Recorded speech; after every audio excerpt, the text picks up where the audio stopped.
I am Joshua, 35 years old, and my parents skipped my wedding to attend my brother's housewarming party, only to show up at my office weeks later demanding I sign away my secret inheritance.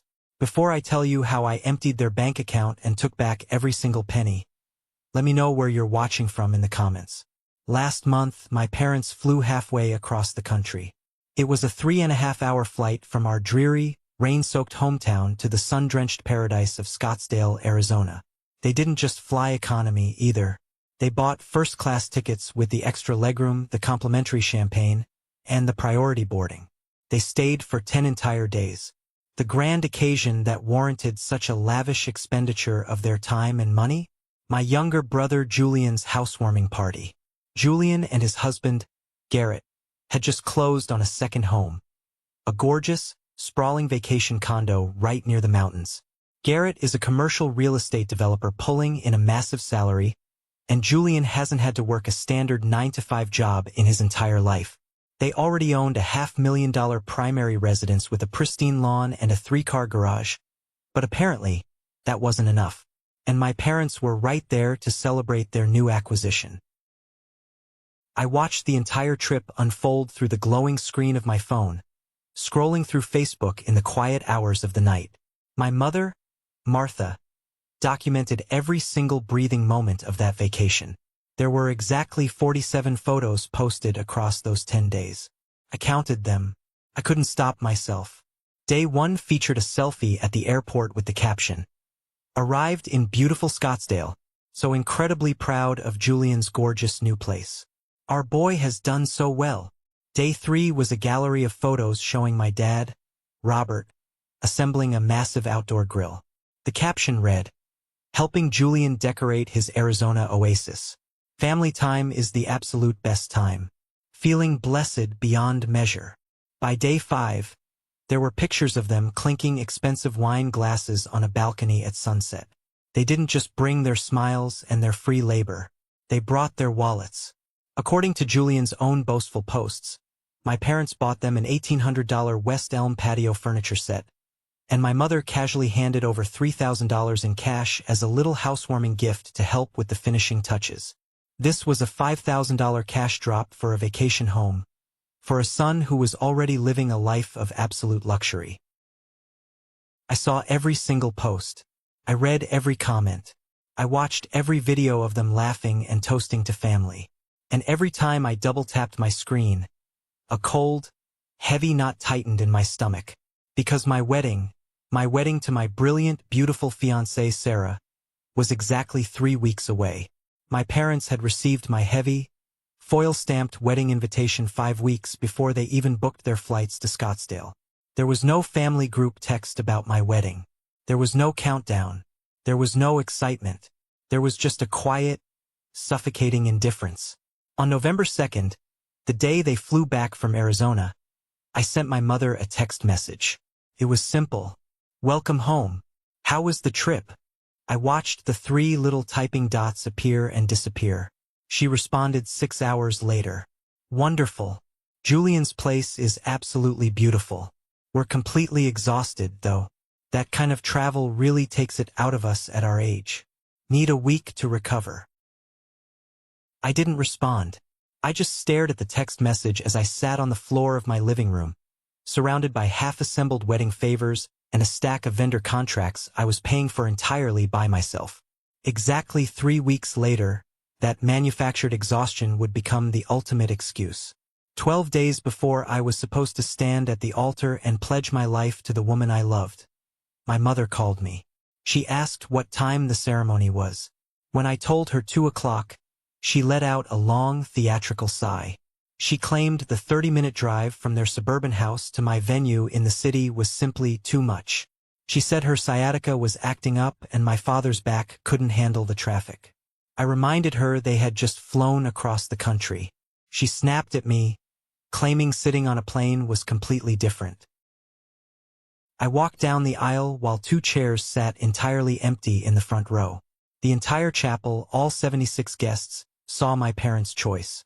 They saw exactly where I stood in the family hierarchy.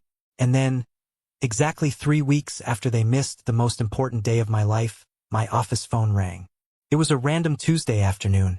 I was sitting at my desk, reviewing a complex admissions file for the university where I work. My office line buzzed. My receptionist, Dolores, came through the speaker. Her voice sounded strange, a little hesitant. "Joshua, line 2. It's your father. My father never called me at work. In the 10 years I had been employed there, not once had he dialed my office number." I picked up the receiver, my heart suddenly hammering a rapid rhythm against my ribs. "Hello, Joshua," my father said. His voice was tight, breathless, completely devoid of any warmth. "I'm downstairs, in your lobby. We need to talk about Saturday." "What about Saturday?" I asked, completely thrown off guard. "I have some documents. I need to see you right now." I closed my laptop and walked down the stairs to the main lobby. He was standing near the entrance, looking out of place among the college students and faculty members. His gray hair looked thinner than I remembered, his skin pale and slightly clammy. He was wearing his good khakis and a navy polo shirt, the exact same outfit he wore in the photos on Julian's new balcony. But what caught my attention was his hands. They were shaking violently. He was clutching a thick, brown accordion folder against his chest like it was a shield, or maybe a bomb he was afraid would go off. "Dad," I said, keeping my distance, "what are you doing here?" He didn't ask how I was doing. He didn't ask how the wedding went. He didn't offer a single word of apology for missing it. He just gestured frantically with his chin. "Is there somewhere private we can go?" I led him into a small conference room with glass walls just off the main lobby. The air in the room felt instantly heavy. I didn't sit down. He did. He placed the heavy brown folder on the polished wood table. The folder seemed thicker than it should be, practically bulging with papers.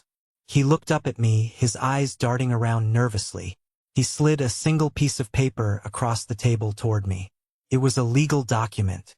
"We need you to sign this today, Joshua," he said, his voice cracking slightly.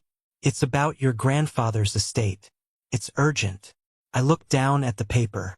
I had no idea what was inside that folder. I had no idea that the document he was pushing toward me was the key to unlocking 20 years of lies, a massive financial theft, and a betrayal so deep it would permanently sever our bloodline. I didn't know he was asking me to participate in a massive cover-up. But to truly understand the weight of what happened in that glass conference room, you need to understand the foundation it was built upon. You need to understand that this betrayal didn't start with an empty chair at my wedding. It started the day my brother was born. I was exactly 5 years old when my brother, Julian, was brought home from the hospital. Most people don't remember things from when they were 5, but I remember that day with a crystal clear, agonizing precision. I remember standing in the doorway of the nursery, holding a small stuffed bear I had picked out for him. I remember watching my mother rock him in the expensive mahogany glider chair they had bought just for his arrival. She looked down at him with a level of adoration I had never seen on her face before. She looked at him like he had personally reached up into the sky and invented sunlight. I remember squeezing the stuffed bear and thinking that maybe, if I was just really quiet, really good, and never caused any trouble, she would look at me that way too. I spent the next 30 years trying to earn that look. She never gave it to me. The divide in our household wasn't just a subtle emotional preference. It was a blaring, neon-lit reality. It was financial, absolute, and woven into the very fabric of our daily lives. When high school hit, the lines were drawn in permanent ink. Julian, the sensitive, brilliant golden child, was enrolled at Holy Trinity Preparatory.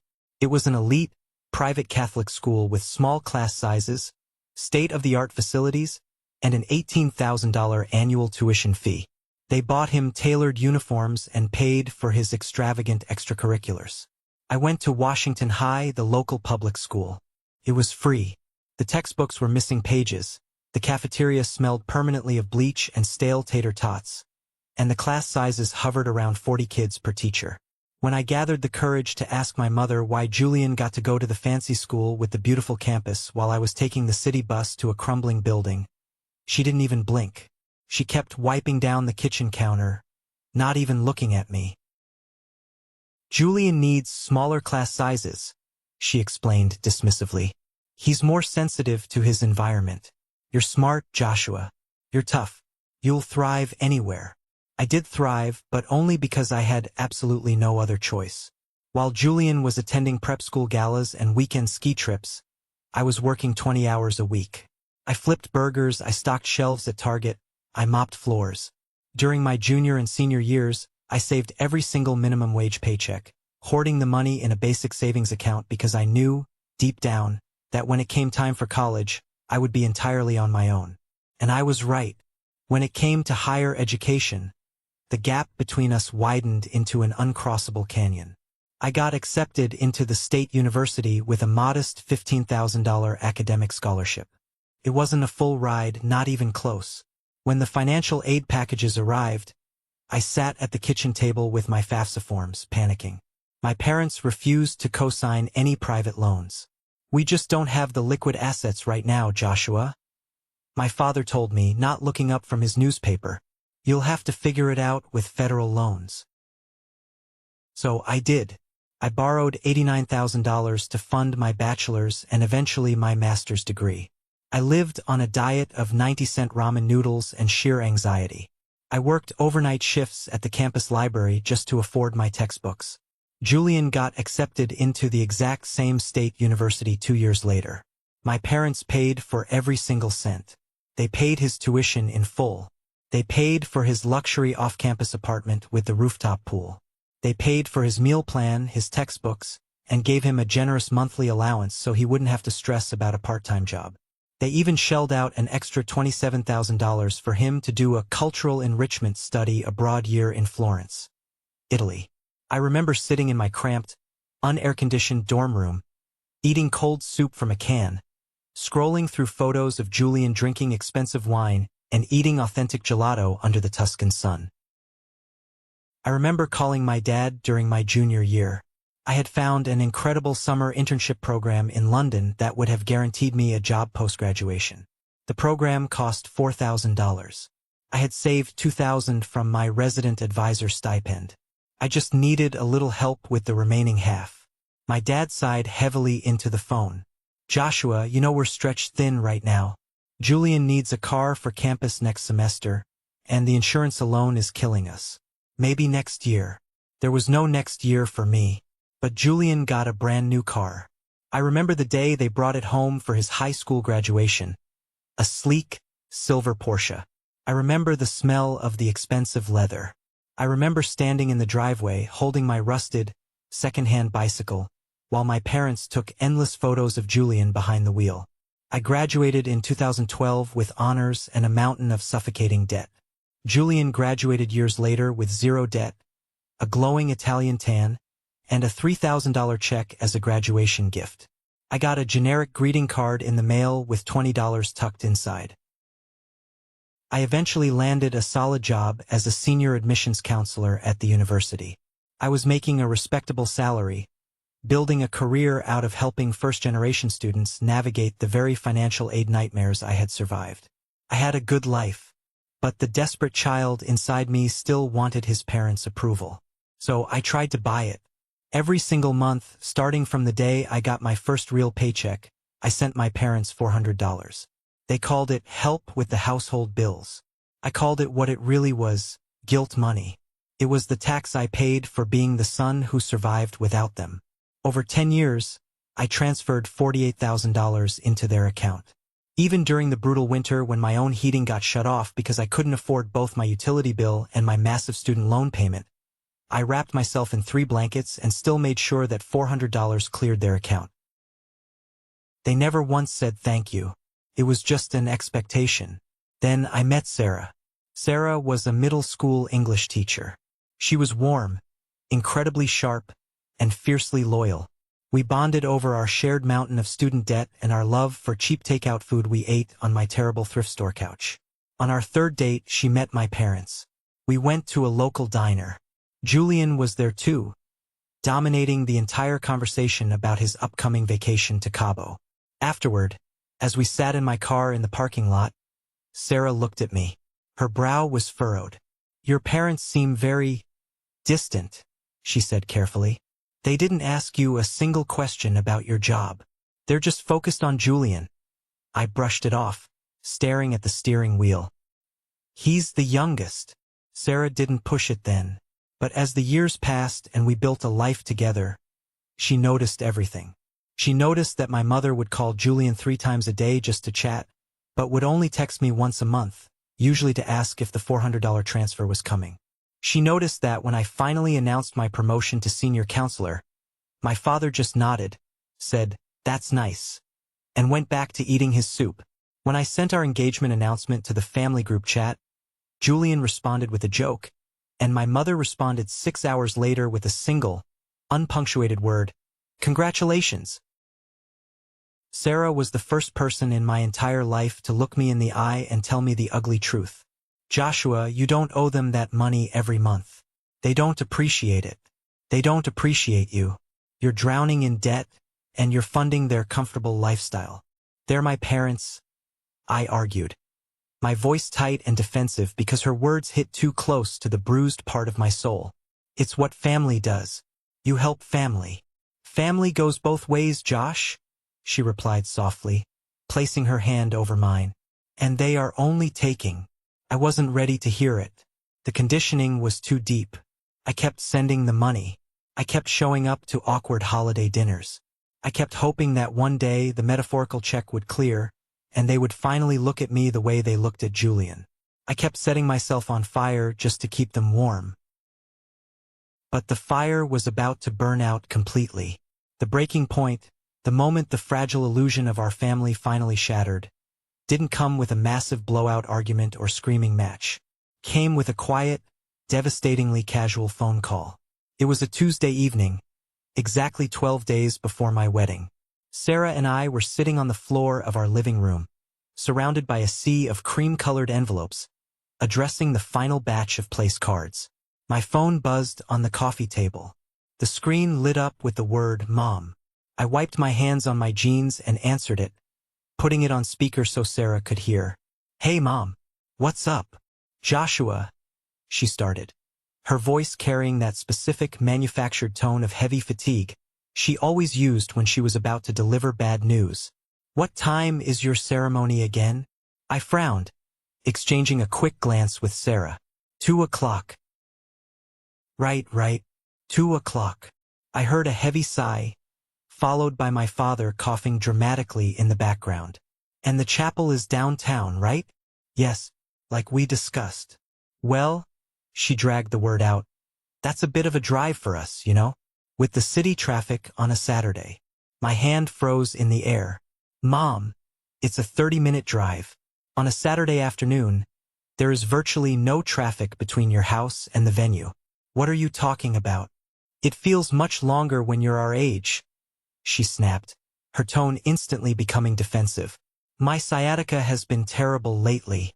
The doctor specifically said I shouldn't be sitting in a car for long periods of time. And your father's back is acting up." I felt the blood drain completely from my face. A cold numbness started at my fingertips and rushed straight to my chest.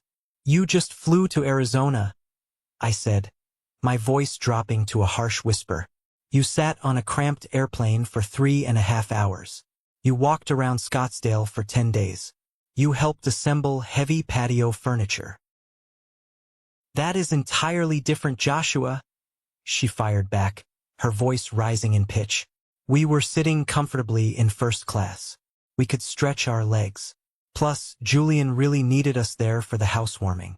Garrett's family is all out of state, and they had a lot of guests to entertain. He needed our support to get the house ready.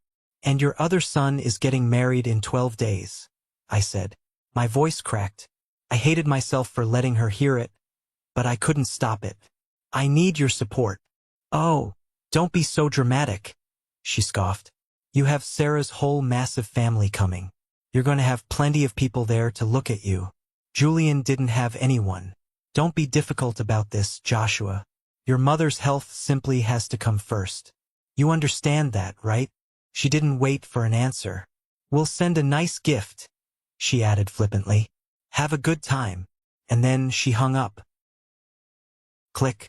I sat frozen on the living room floor, staring at the black screen of my phone. I listened to the utter silence in the room. Sarah slowly put down her pen. She didn't say, "I told you so." She didn't offer empty platitudes. She just crawled across the carpet, wrapped her arms tightly around my neck, and held me. I didn't cry. The deep well of sadness I had carried around for 35 years suddenly flash-boiled into something else entirely. It burned away, leaving nothing but a cold, hard, crystalline clarity. I pulled gently away from Sarah, stood up, and walked over to the large poster board seating chart leaning against the wall. I took a thick black Sharpie, found the 2 seats designated for Robert and Martha Austin in the front row, and crossed a heavy black line right through their names. Saturday, November 22nd arrived. The day was beautiful, crisp autumn air, brilliant blue skies, the kind of day you see in movies. We got married in a historic, exposed brick chapel downtown. There were 76 guests in attendance. And in the very front row on the left side, directly on the aisle where everyone had to walk past them, I placed 2 empty wooden chairs. I didn't let the venue coordinator remove them. I wanted them there. I wanted every single person in that room to see the physical manifestation of my parents' love for me. I wanted them to see exactly who had chosen not to show up. When the music swelled and it was time for the procession, I stood at the back of the chapel, suddenly feeling the crushing weight of the moment. That was when Richard, Sarah's father, stepped up beside me. He was a tall, stoic man who worked in construction. He looked at me, looked down the aisle at the empty chairs, and then placed a heavy, calloused hand on my shoulder. "Joshua," Richard said, his voice thick with emotion, "you are a good man. You're a son any father would be damn proud to have. It would be the honor of my life to walk you down that aisle." He didn't wait for my answer. He linked his arm through mine, and together we walked down the aisle. As I passed the 2 empty chairs, I didn't look away. I stared right at them. The void they left didn't swallow me. It freed me. The reception was incredible. People laughed, danced, and celebrated fiercely. During the toasts, Sarah's brother raised his glass and made a point to toast to chosen family, the people who actually show up when it counts. Every glass in the room went up. Not a single person asked about the empty chairs out loud, but everyone knew. We spent our wedding night at a beautiful boutique hotel downtown. Before going to sleep, I pulled my phone out of my tuxedo jacket. I unlocked it. Nothing. No missed calls. No text messages. No apologies. They hadn't even bothered to send a generic congratulatory text. On the 1st of the month, we were sitting in the airport waiting for our honeymoon flight. I opened my banking app on my phone to check our balances. I navigated to the automatic transfer section. There it was, sitting there like a parasite. Scheduled transfer, $400. Destination, Robert and Martha Austin. Frequency, monthly. I hovered my thumb over the screen. I thought about the winter I froze in my apartment. I thought about the student loan debt hanging over my head like an anvil. I thought about the first-class tickets to Scottsdale. I thought about the 2 empty chairs. I pressed delete. A confirmation popped up. "Are you sure you want to cancel this recurring transfer?" I pressed yes. Just like that, the 10-year umbilical cord of guilt was permanently severed. For the first time in my adult life, I kept my own money. For days later, while Sarah and I were walking on a beach in Mexico, my phone rang. The caller ID flashed, "Dad." I didn't answer it. I let it go straight to voicemail. When we got back to the hotel room, I listened to the message. "Joshua, it's Dad." His voice crackled through the speaker. He didn't sound apologetic. He sounded annoyed. "I noticed this month's, the usual transfer didn't come through. The account is looking a little low. I'm sure it's just an oversight with all your wedding expenses and whatever. Can you give me a call back to sort it out? We have bills due." I listened to it twice. He didn't call to ask how the wedding was. He didn't call to see if Sarah and I were having a good honeymoon. He called because the ATM had stopped working. I deleted the voicemail. I blocked his number, and I blocked my mother's number. I told Sarah I was done. I thought that was the end of the story. I thought I could just fade out of their lives quietly and build my own family from scratch. I was wrong. The storm hadn't even started. That brings me back to the stifling air of the glass-walled conference room in my office lobby. My father, Robert, was sitting across from me, his forehead beaded with sweat, pushing a legal document across the polished wood table. His eyes were wide with a frantic, desperate energy I had never seen in him before. I didn't touch the paper. I leaned back in my chair, crossing my arms over my chest. "What is this, Dad?" I asked, keeping my voice perfectly level, devoid of any emotion. "Your great-aunt Helen passed away last month," he said, his voice dropping to a hushed, conspiratorial tone as if we were being recorded. "She left some money, a decent amount, $45,000, to be split evenly between you and Julian." I stared at him blankly. "I know Aunt Helen died. I saw the obituary in the local paper weeks ago. You didn't even bother to tell me about the funeral." He flinched, physically pulling his shoulders up towards his ears. "Things have been complicated, Joshua. Emotions have been high. But the issue is the estate lawyer, Thomas Crawford. He's holding up Julian's share of the inheritance. He refuses to disburse the funds." "Why would he hold up Julian's money?" My father swallowed hard. He's doing due diligence, looking into past financial records. He's asking questions about an old college fund, a trust your grandfather Samuel set up for you back in 1999. The words hit me like a physical blow to the chest. I uncrossed my arms and leaned forward, resting my elbows on the table. "Grandpa Samuel set up a college fund for me?" I took out $89,000 in federal student loans to get through school. "What college fund?" My father wiped his forehead with the back of his trembling hand. He hurriedly opened the brown accordion folder and pulled out a letter printed on heavy, cream-colored legal stationery. It was from Crawford and Associates. The subject line read, Estate of Helen Mitchell, accounting request. I pulled the letter toward me and read it. It was a formal legal request for a full accounting of a uniform transfers to Minors Act, UTMA, custodial account. The account was established on June 14, 1999. The named beneficiary was Joshua Austin. The custodians were Robert and Martha Austin. And the initial deposit amount? $150,000. The numbers swam in front of my eyes. $150,000. My grandfather, who passed away shortly after I started high school, had left me a small fortune to ensure my future. "Where is it?" I demanded. My voice wasn't loud, but it possessed a sharp, cutting edge that made my father physically recoil. "Where is the money, Dad? Show me where that $150,000 went." "Joshua, listen to me," he stammered, holding his hands up in a placating gesture. "We made difficult choices. The economy was bad. We were underwater on the mortgage. Show me." I slammed my open palm onto the table. The loud crack echoed through the glass walls. Outside, I saw my receptionist, Dolores, jump in her chair and look over with wide, worried eyes. My father's hands shook so violently he could barely grip the papers as he pulled out a thick stack of old bank statements. They spanned from 2008 to 2014. I snatched them out of his grip and started scanning the highlighted withdrawal lines. August 15, 2008. Withdrawal $12,000. Memo, qualified education expense. January 12, 2009. Withdrawal $15,000. Memo, qualified education expense. August 20, 2009. Withdrawal $18,000. Memo, qualified education expense. I pulled my cell phone out of my pocket.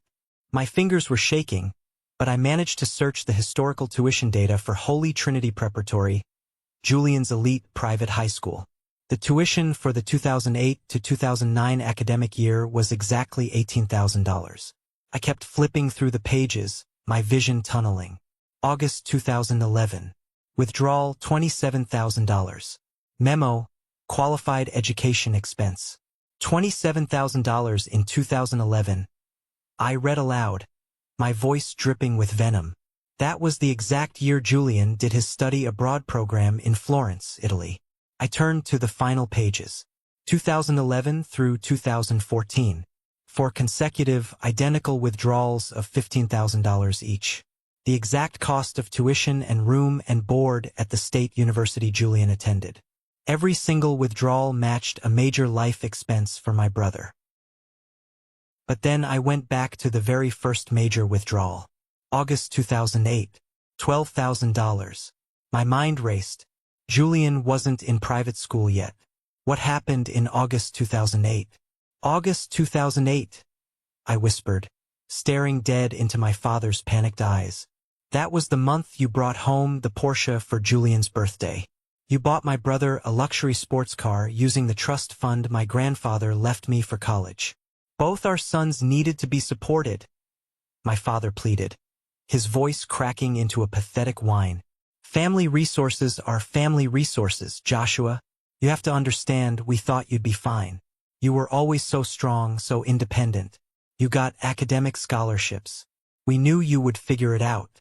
Julian needed more support. He couldn't handle the stress of student loans. I was fine because I worked 40 hours a week while taking 18 credit hours. I screamed, no longer caring who heard me outside the glass walls. I was fine because I ate instant noodles for dinner 4 nights a week and wore shoes with holes in the soles. I was fine because I clawed my way to survival, not because you helped me. You didn't help me. You robbed me. Don't use that word, he begged, tears welling up in his eyes. He pushed the original legal document toward me again. The estate lawyer just needs you to sign this beneficiary release form. It just says you acknowledge receiving the full distribution of the trust and releases us from any liability. If you don't sign it, the whole estate process freezes. Julian's kids need that inheritance from Aunt Helen for their college fund. I stared at the man sitting across from me. He wasn't my father anymore. He was just a thief in a polo shirt. You stole $150,000 from me, I said, my voice dropping back to a terrifyingly calm register. You forced me to take on $89,000 in debt. You missed my wedding because you couldn't be bothered to drive 30 minutes. And now you come into my place of work and you want me to commit federal fraud. You want me to sign a legal document lying for you, just so Julian can get his hands on even more money. It's not like that, Joshua, please. You're going to destroy the family over money. Get out, I commanded. I stood up to my full height and pointed a trembling finger at the door. Joshua, please, just sign the paper. Get out of my office right now, or I will call campus security and have you physically dragged out of this building in handcuffs. He looked at my face, and he finally realized I wasn't the 5-year-old boy begging for his mother's attention anymore. I was a man who had nothing left to lose. He looked absolutely terrified. He stumbled out of his chair, knocking it backward. He backed away from the table, his hands raised in surrender.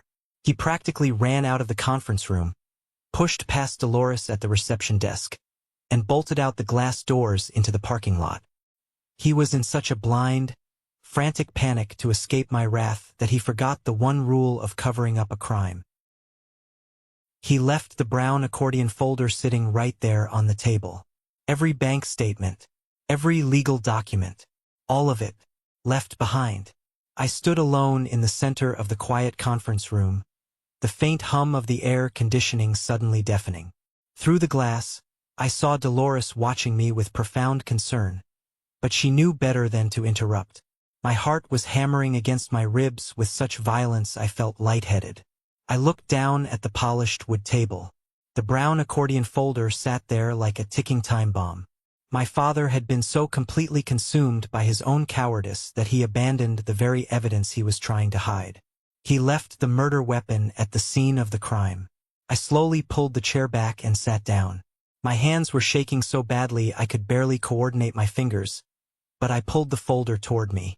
I needed to make sure I had everything.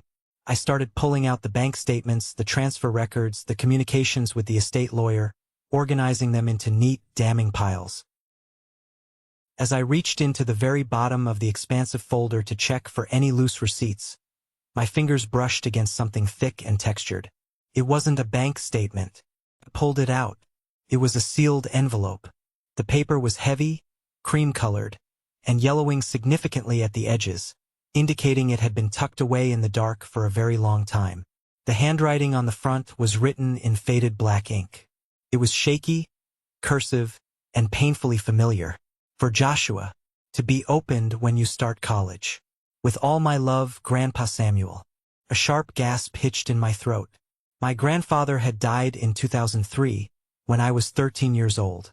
I hadn't seen his handwriting in over 2 decades. My father had kept this letter hidden in this folder for over 15 years. He had stolen my money, and he had stolen my grandfather's final words to me. I slid my thumb under the flap and tore it open. Inside was a single sheet of lined paper, dated June 14, 1999, my 9th birthday. My dearest Joshua, you are 9 years old today. You came to my house after your birthday party this afternoon and told me all about the new sneakers you got from your parents. You smiled and you seemed happy enough. But I am an old man, Joshua, and I watch people.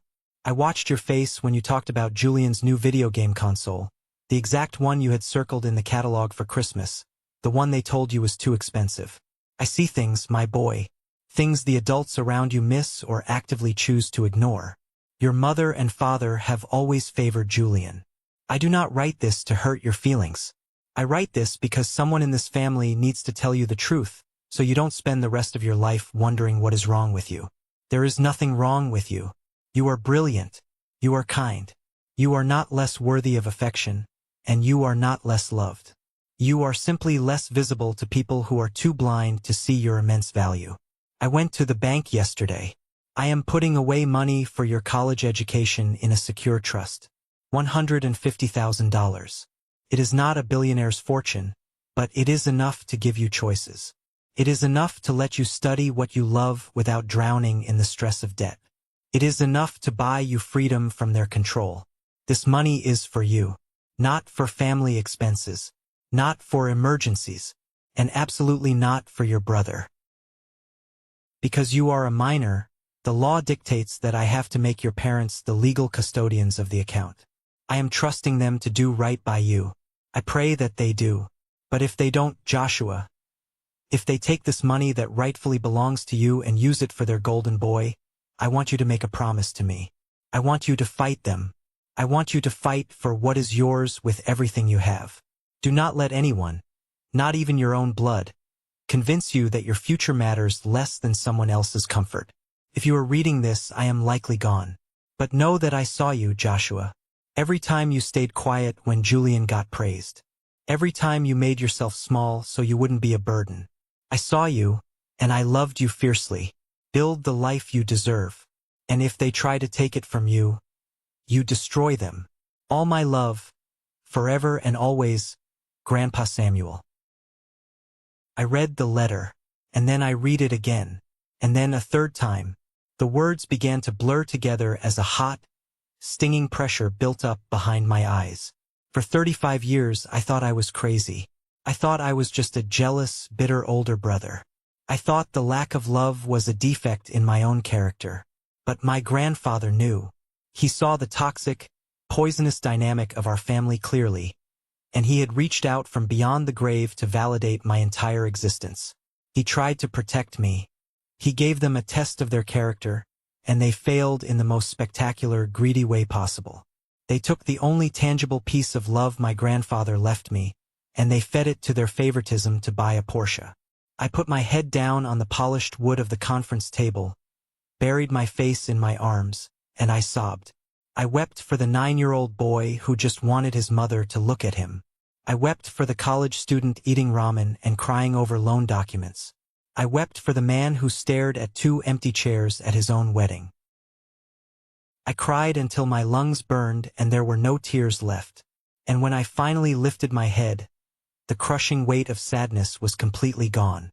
In its place was a white-hot, razor-sharp, furious clarity.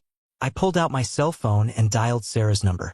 She answered on the second ring, the background noise of her middle school classroom echoing softly. "Hey, is everything okay?" she asked. immediately sensing the shift in my breathing. "I need you to come home as soon as school lets out," I said, my voice eerily calm, possessing a chilling authority I had never heard in myself before. "And I need you to start looking up lawyers in the city. The most ruthless estate litigators you can find. We need someone who specializes in breach of fiduciary duty." "Joshua, what happened?" "They didn't just ignore us, Sarah. They stole from me. They stole my future to pay for Julian's life. And we are going to take them to the ground." This is a moment that changed everything, when I finally regained control of my life. Thank you for your patience in getting this far. You are amazing. Please like the video and leave a comment below to let me know you've been with me. This will not only help more people find this story, but also let me know that my experiences are meaningful to someone. Your support is the biggest motivation for me to continue sharing the rest of this journey. The very next morning, at exactly 9 a.m., Sarah and I were sitting in the plush, mahogany-lined downtown office of Attorney Carter. He was a 50-something, silver-haired bulldog of a lawyer whose firm's website boasted a terrifyingly high win rate in trust disputes and estate litigation. I didn't waste time with pleasantries. I slid the brown accordion folder across his desk. I watched him read Grandpa Samuel's letter. I watched his eyes narrow as he reviewed the bank statements, tracing his finger along the massive withdrawals from 2008 to 2014. Carter leaned back in his leather chair, steepled his fingers, and let out a low whistle. "Joshua, I've been doing estate litigation for 25 years. I have seen families fight over millions. But this is the most arrogant, clear-cut case of breach of fiduciary duty I have ever seen in my entire career." "Is it illegal?" Sarah asked, her hand gripping my knee tightly under the table. "Highly," Carter stated flatly. "Under the Uniform Transfers to Minors Act, custodians of an account have a strict, non-negotiable legal obligation to use those funds exclusively for the direct benefit of the named beneficiary. They cannot reallocate the money to a sibling. They cannot use it to pay off household debt. Doing so is embezzlement. It is theft. Plain and simple. What are my options?" I asked. "We strike hard and fast," Carter said, his eyes gleaming with the thrill of an easy kill. "We send a formal demand letter. We request full restitution of the original $150,000. But we don't stop there. We demand statutory interest from 2008 to the present. We also demand restitution for the $38,000 you personally paid in student loan interest as a direct result of their theft. If they refuse to settle, we file a civil lawsuit. And trust me, given these documents, no judge in this state will show them mercy. They will face total financial ruin and potentially criminal fraud charges if the estate lawyer pushes it." I nodded slowly. The scared little boy was gone. "Do it. Draft the letter." But before Carter finalized the paperwork, I knew we needed one more piece of ammunition to make our case absolutely bulletproof. I left the lawyer's office, told Sarah I would meet her at home, and drove straight to my Uncle David's house in the suburbs.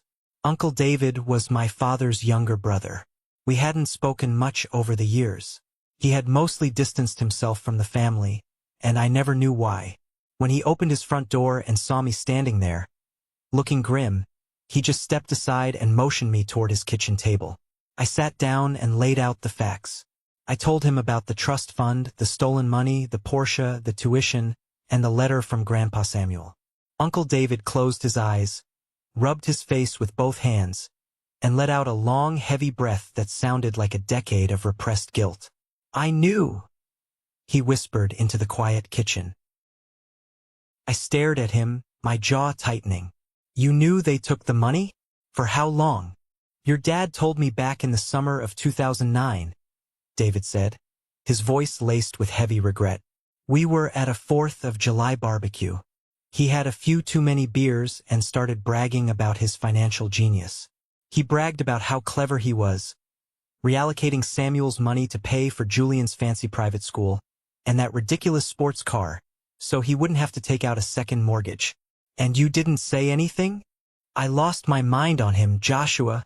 David defended himself, looking me in the eye. "I screamed at him right there on the patio. I told him he was stealing from his own son. I told him Samuel would be utterly disgusted by him. I threatened to tell you. What did he say? He told me to mind my own damn business. He said if I breathed a word to you, he would cut me out of the family entirely and make sure our mother never spoke to me again. We had a massive falling out that night. That's why I haven't been around for the holidays. I'm so sorry, Joshua. I was a coward. I should have told you. Will you sign an affidavit? I asked, pushing a blank legal pad toward him. Will you put everything you just told me in writing, under oath, for my lawyer? I'll shout it in a crowded courtroom if you need me to, David promised fiercely.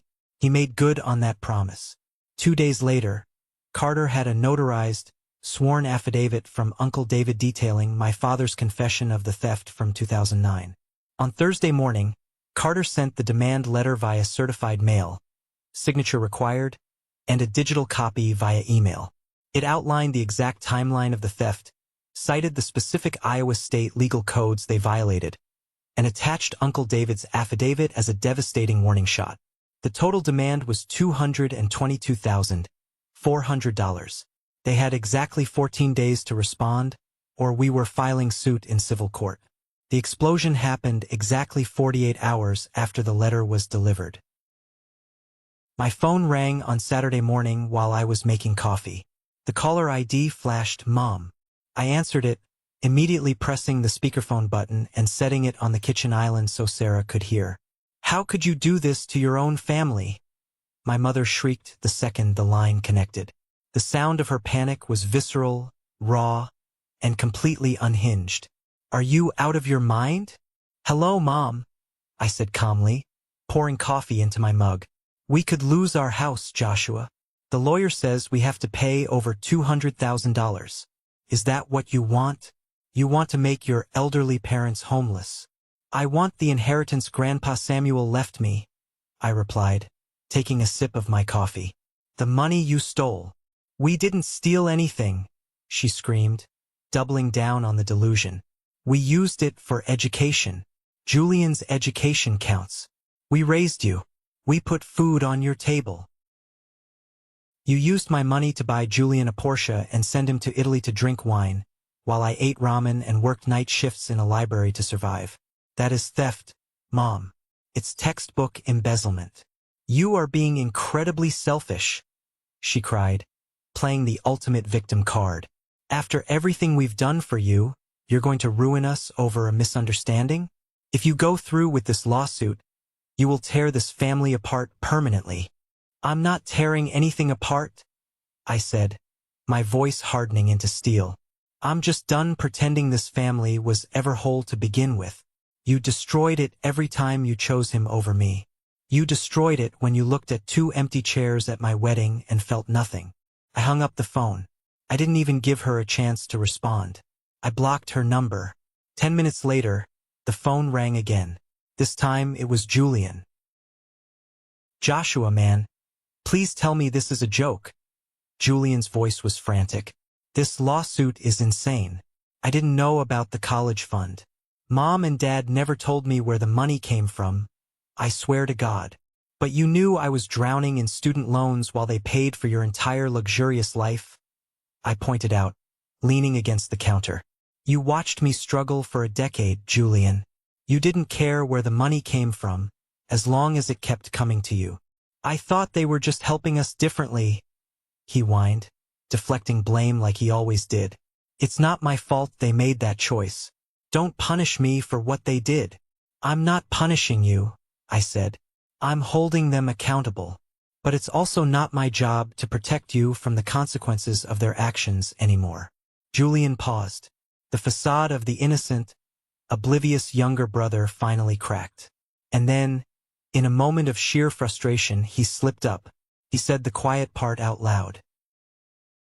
Look, you've always been jealous of me. Julian spat, his voice turning cruel. You've always resented me. This is exactly why they like me better, Joshua. Because you pull vindictive stunts like this. The kitchen was dead silent. Sarah gasped softly, covering her mouth. I didn't yell. I didn't curse at him. I just smiled a sad, victorious smile at the phone. He finally admitted it. He always knew he was the favorite, and he weaponized it. "I know they like you better, Julian," I said, my voice perfectly steady. "I've known it since I was 5 years old, and that is exactly why I am taking my money back. Enjoy the housewarming." I ended the call and blocked his number too. The silence in my kitchen was beautiful. The storm was finally subsiding. The toxic debris was being washed away, and for the first time in my entire life, I was the one holding the umbrella. The silence that followed those phone calls was the heaviest, most profound silence I had ever experienced in my entire life. For 35 years, my existence had been defined by the constant, buzzing anxiety of trying to please people who were utterly determined to misunderstand me. I was always waiting for the next rejection, the next slight, the next undeniable proof that I was second best. But standing in my kitchen that Saturday morning, staring at the blocked contact names on my phone screen, the buzzing simply stopped. The air in my home felt lighter. But the legal war was just beginning. Attorney Carter had given my parents exactly 14 days to respond to our formal demand letter. If they failed to respond, or if they refused to meet our demands for the full $150,000 plus the $38,000 in statutory interest, we were going straight to civil court. Carter had made it abundantly clear to them that a public lawsuit would not only expose their financial crimes to the public record, but it would also drag the estate lawyer handling Aunt Helen's inheritance into the fray. Those 14 days dragged on with an agonizing slowness. I went to work every day at the university. I sat at my desk in the admissions office, reviewing applications for eager high school seniors, helping them secure the very financial aid my parents had forced me to rely on. I kept my head down. I did my job. But every time my office phone rang, my heart would completely seize up in my chest. I expected my father to show up in the lobby again. I expected my mother to ambush me in the parking lot with tears and manipulation. They never came. Instead, they did exactly what cowards do when cornered. They hired the cheapest defense attorney they could find and tried to bluff their way out of a steel trap. On day 12 of the deadline, Carter called me into his office.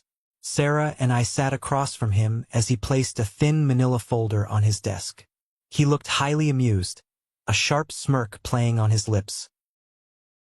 "I just got off the phone with opposing counsel," Carter began, leaning back in his leather chair and crossing his arms. "Your parents hired a guy who mostly handles minor traffic violations and basic wills. He called me trying to play hardball. He tried to argue that the statute of limitations had expired on the trust fund withdrawals. He tried to claim that because the money was spent on family expenses, the UTMA custodial laws were open to broad interpretation." "Are they?" Sarah asked, her grip tightening on my hand. Carter let out a sharp, genuine laugh. "Absolutely not. I sent him the state Supreme Court precedents. I sent him Uncle David's sworn affidavit proving your father willfully concealed the theft. And then I laid out the nuclear option. I told him that if his clients did not agree to full restitution by Friday at noon, I would not only file the civil suit for breach of fiduciary duty, but I would personally forward the entire file to the district attorney's office for review of criminal embezzlement charges regarding a minor's trust. I felt the breath catch in my throat. "You threatened them with jail time?" "I simply reminded them of the legal consequences of stealing $150,000 from a protected account," Carter corrected smoothly. "Their lawyer asked for 24 hours to review the documents with his clients. He called me back this morning. His entire tone had changed. He sounded defeated. Your parents are waving the white flag, Joshua. They want to settle." A wave of pure, unfiltered relief washed over my entire body. My shoulders dropped. I looked at Sarah, and she had tears shining in her eyes. We had won. We had actually won. "What are the terms of the settlement?" I asked, my voice barely above a whisper. Carter opened the manila folder and pulled out a freshly drafted agreement. "They agree to pay the full $188,000. That covers the original principal of the college fund and the statutory interest. They agree to sign a legally binding admission of improper withdrawal, which completely clears you of any liability regarding Aunt Helen's estate. In exchange, You agree to drop the civil lawsuit and waive your right to pursue further punitive damages or criminal charges. Can they even afford to pay that? I asked, the reality of the massive number finally sinking in. They don't have that kind of liquid cash sitting in a checking account. My dad is retired, and my mom works part-time. Carter's expression sobered slightly, but his eyes remained hard. They are liquidating their primary asset to cover the settlement. They are selling their house. I sat perfectly still. The house, the 4-bedroom, suburban split-level house where I grew up.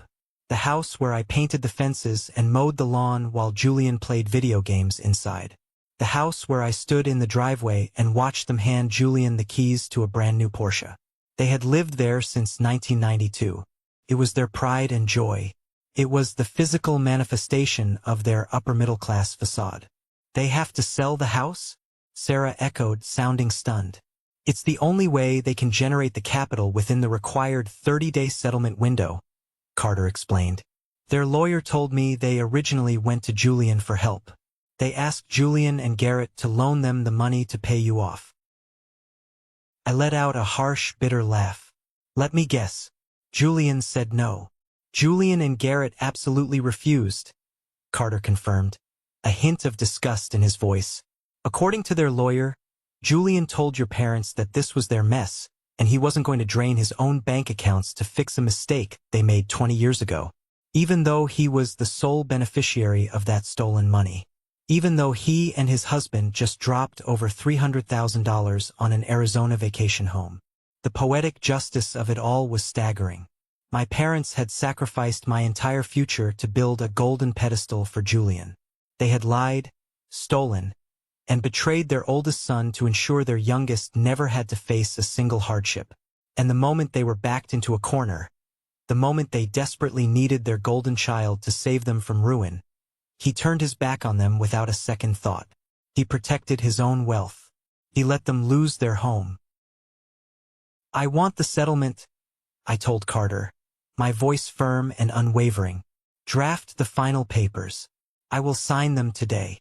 The next few weeks were a surreal blur of legal formalities and profound emotional shifts. I watched the real estate listing for my childhood home pop up on Zillow. I scrolled through the photos of the staged living room, the empty kitchen, the pristine backyard. The house sold in exactly 14 days to a young couple with a newborn baby. It sold for $320,000. My parents were forced to pack up 30 years of memories, 30 years of accumulated possessions, and move into a cramped, 2-bedroom rental apartment on the other side of town. I didn't feel an ounce of pity. Every time a fleeting thought of guilt tried to creep into my mind, I pictured the 2 empty chairs in the front row of my wedding. I pictured the $89,000 in federal student loans hanging around my neck. The guilt vanished instantly. On January 15th, exactly 2 months after they skipped my wedding, a certified courier arrived at Carter's office. Carter called me on my lunch break.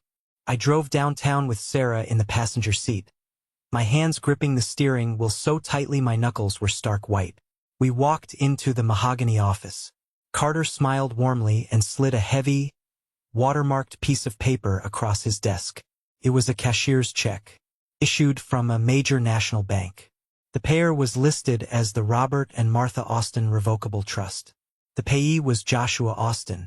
The amount printed in bold, undeniable black ink was exactly $188,000. I picked up the check. The paper felt strangely light in my hands, considering the immense, crushing weight it represented. This piece of paper was my delayed college fund. This piece of paper was 20 years of compound interest. This piece of paper was my grandfather's love, finally delivered to me after being held hostage for decades. How does it feel? Carter asked, leaning against the edge of his desk. I looked at Sarah. She was beaming at me, her eyes shining with absolute pride. I looked back at the check. It feels like I can finally breathe. We drove straight to my local bank branch. We walked up to the teller window. The teller, a young woman with bright glasses, took the check and glanced at the amount. Her eyes widened comically. She looked at me, looked at the check again, and began typing furiously on her keyboard. "Congratulations on the windfall, sir," she said brightly as she processed the massive deposit. "Is this an inheritance?" I thought about the stolen UTMA account, the Porsche, the empty wedding chairs, the threat of criminal charges, and the sale of my childhood home. I looked at the teller and offered a polite, close-lipped smile.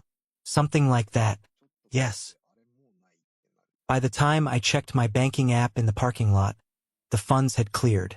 My available balance, which usually hovered around $2,000 on a good month, now read $190,432.18.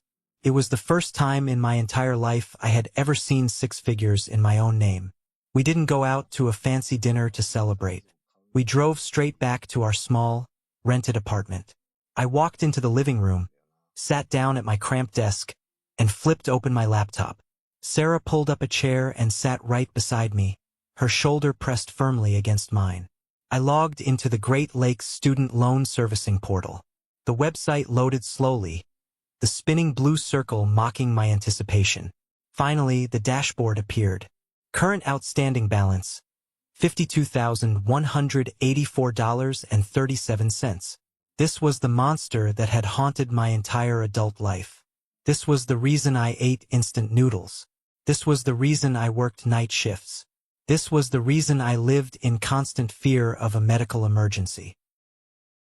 I navigated to the payment screen. I selected my checking account from the drop-down menu. I moved my cursor down to the payment amount box. I didn't select minimum payment. I didn't select custom amount. I clicked the small, bold button that said Pay in Full. The screen refreshed. A warning prompt popped up in the center of the screen. You are about to make a payment of $52,184.37. This action cannot be undone. Are you sure you wish to proceed? My hand hovered over the mouse. My vision blurred. 10 years of making $700 monthly payments. 10 years of watching the principal balance barely budge because of the crushing interest rates. 10 years of financial suffocation. "Do it," Sarah whispered, resting her hand gently on the back of my neck. "Kill the monster, Joshua." I clicked, confirm. The screen froze for 3 agonizing seconds. And then, a bright green checkmark appeared. Payment successful. Your current balance is $0. I stared at the zero. I stared at it until the shape of the number burned itself into my retinas. 0. Nothing. The debt was entirely gone. I let go of the mouse, buried my face in my hands, and I finally cried the tears I had been holding back for a decade. Sarah wrapped her arms around my shoulders and held me tight as I shook. I was free. I was completely, utterly free. But I wasn't finished. I dried my face, took a deep breath, and turned to Sarah. "Log into your account," I commanded gently. She blinked, confused. "My account? Why?" "Log into your student loan portal, Sarah. Right now." She hesitated, her eyes widening as she realized what I was doing. "Joshua, no. That is your money. You suffered for that money. You went to war for that money. I am not taking a dime of it." "Sarah," I said, taking both of her hands in mine, "you are my wife. You are the only person who looked at me and told me I was worth more than how they treated me. You stood by me when I took on my own family. You held my hand in the lawyer's office. This is our money now, and we are starting our marriage with a completely clean slate." She argued with me for 10 minutes, crying and shaking her head, but I was absolutely relentless. Finally, she logged into her portal. Her remaining balance from her teaching degree was $44,890. I typed the numbers in. I clicked Pay in Full. In the span of 20 minutes, we wiped out nearly $100,000 of institutional debt. We destroyed the financial cages that had kept us trapped since we were 22 years old. We ordered a large pepperoni pizza, sat on the floor of our living room, and just stared at the wall in stunned, joyful silence. By late February, the bitter cold of winter began to thaw, and so did the last remnants of my anger. With 0 monthly debt payments and nearly $90,000 left over from the settlement, We realized we didn't have to rent a cramped apartment anymore. We called a realtor. We spent 3 weekends looking at houses.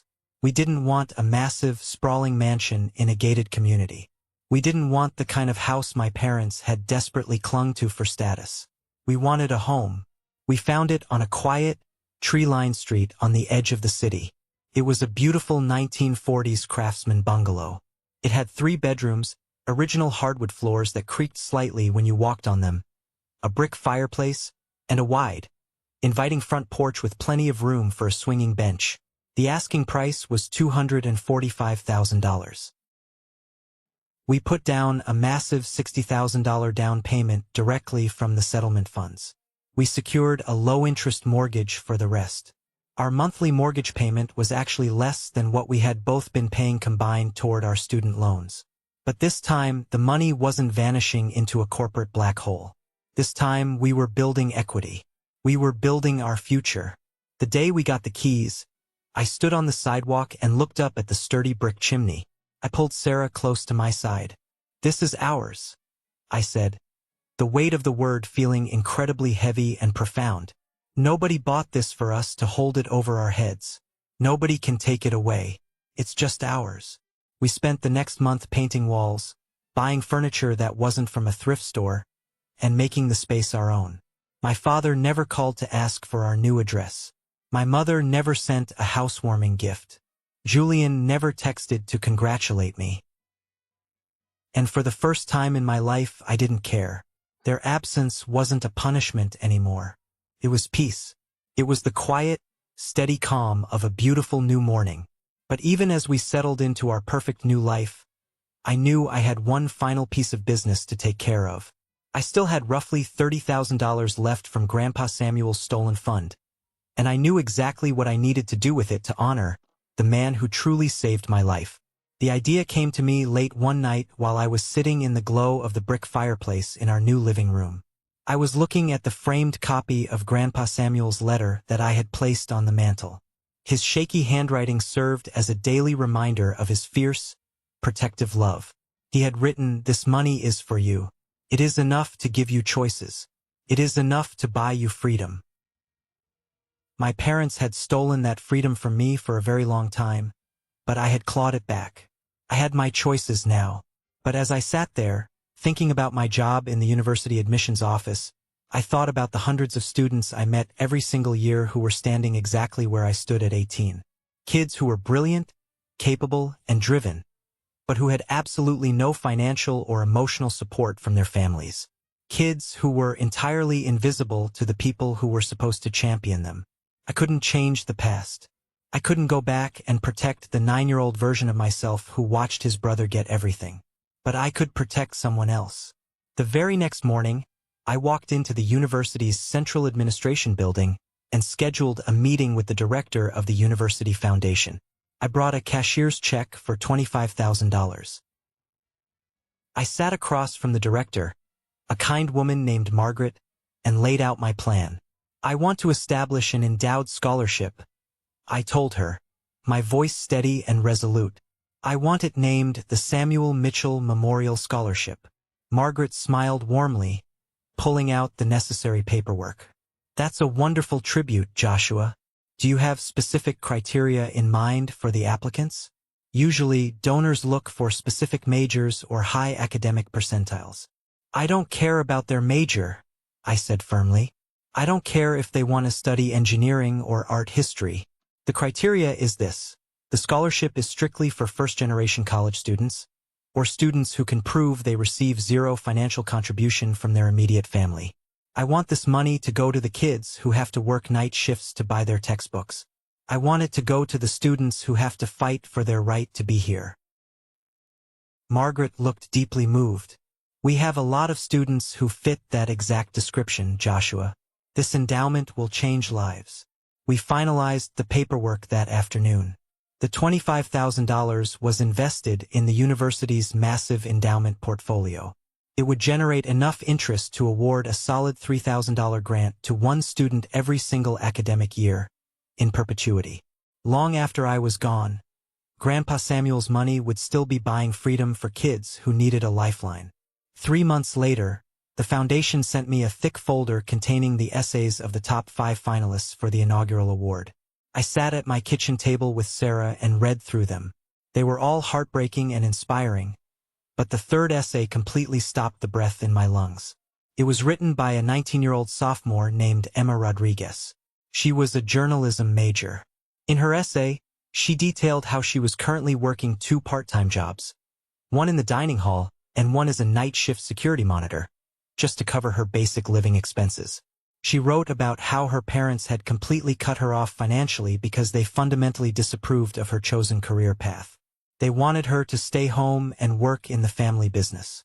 When she chose her own path, they told her she was entirely on her own.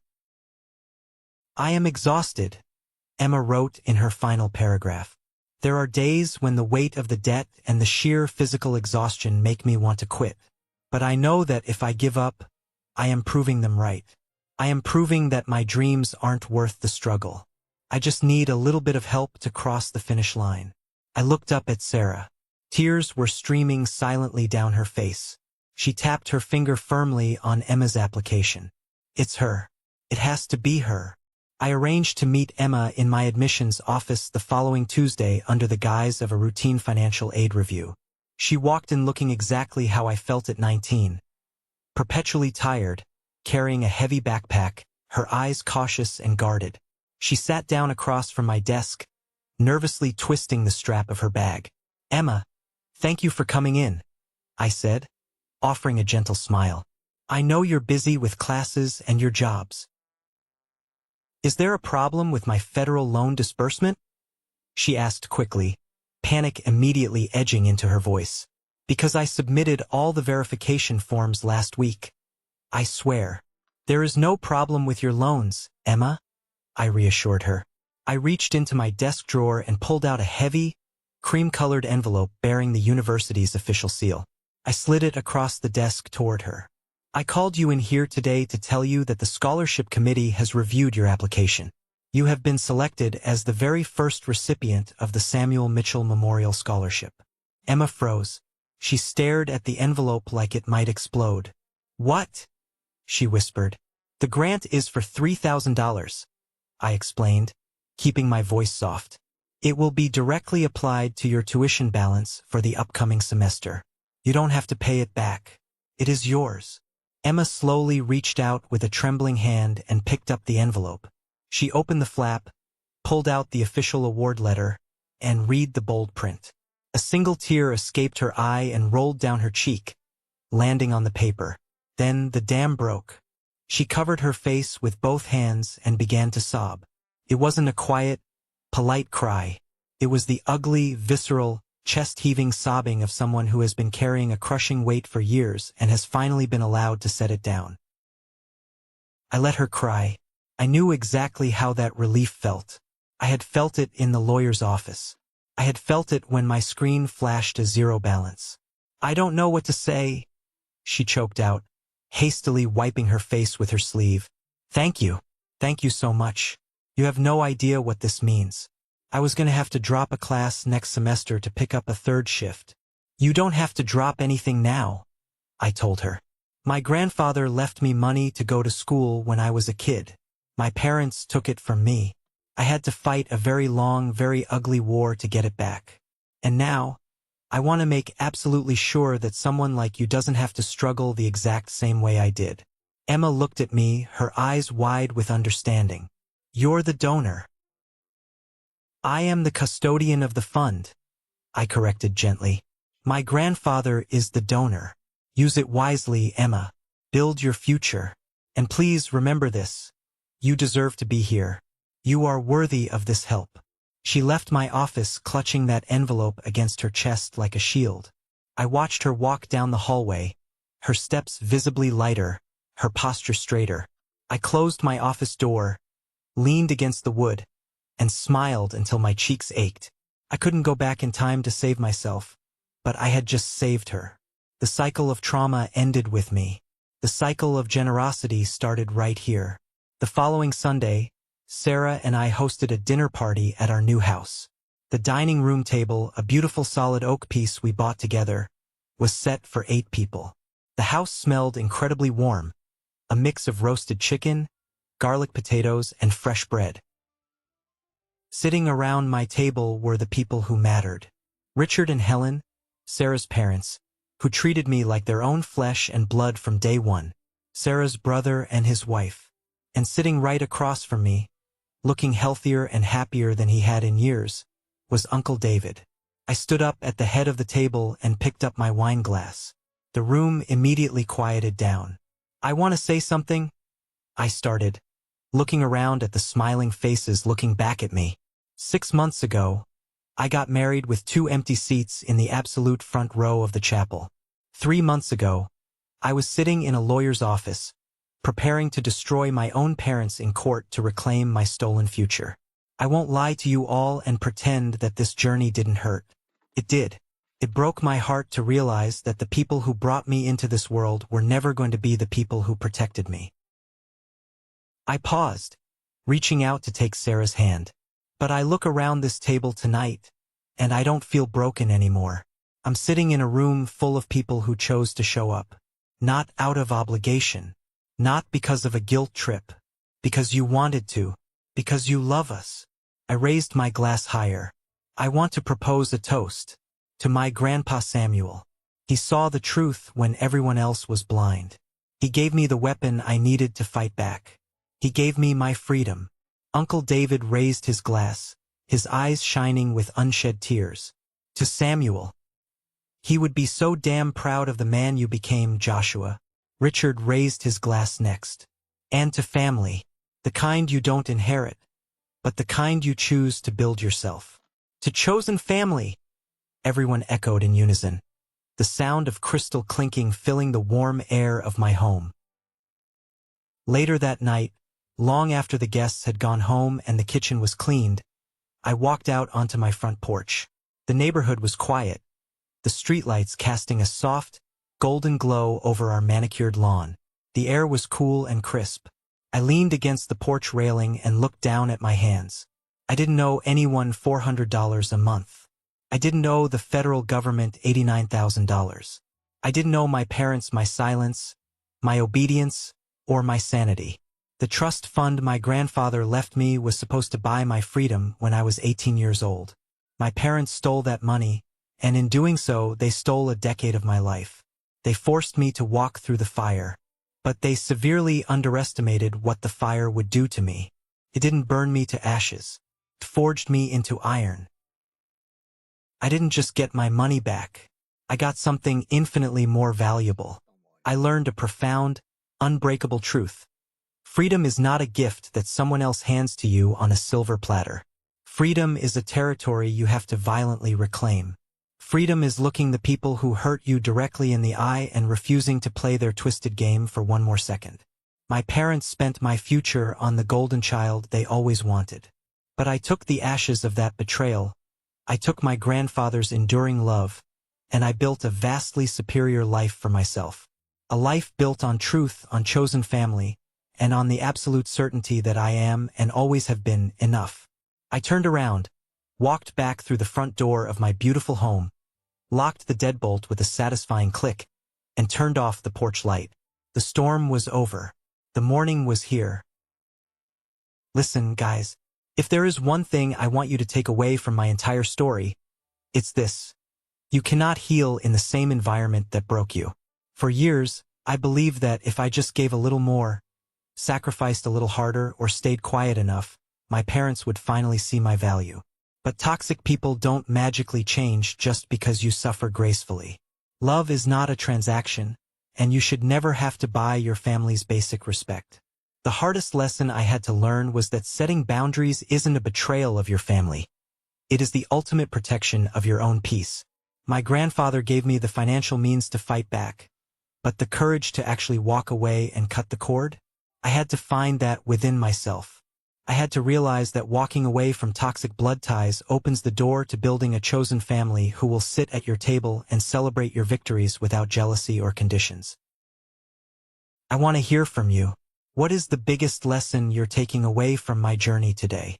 Have you ever had to walk away from a toxic family dynamic to save yourself? Please, share your perspective in the comments below. let's support each other. Or, if my story simply resonated with you and gave you a little bit of hope, just comment the word good down below, so I know you appreciated the lessons learned here today. Thank you for listening, and remember, never stop fighting for the life you deserve.